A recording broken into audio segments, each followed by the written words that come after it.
আসসালামু আলাইকুম, কেমন আছেন সবাই? আজ আমি আপনাদের সাথে শেয়ার করব সৌদি আরবের মক্কার বাংলাদেশি হোটেল। এই হোটেলটার নাম বাংলাদেশ হোটেল। এখানে সকালের নাস্তা খেতে আমরা গিয়েছিলাম। এখানে অনেক ধরনের খাবার আছে। এখানকার খাবারের সিস্টেমটা হচ্ছে, আপনারা যে খাবারটা চুজ করবেন আগে সেই খাবারের টোকেন দিতে হবে এবং টাকা জমা দিতে হবে, এবং তারপর সেই টোকেনটা দেওয়ার পরে আপনাকে খাবার সার্ভ করবে।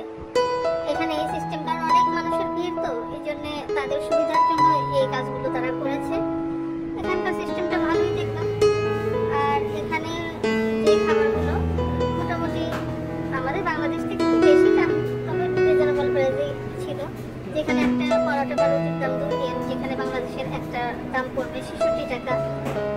তারপরে ভাজির দাম 6 রিয়াল, আপনার ভাজা ডিম হচ্ছে 3 রিয়াল, যেটা বাংলাদেশে পড়বে 100 টাকা। এক কাপ চায়ের এখানে 3 রিয়াল, যেটা বাংলাদেশে 100 টাকা। এখানে মনে হচ্ছে যে সৌদি আরবের তুলনায় বাংলাদেশের খাবারের দাম অনেক অনেক কম।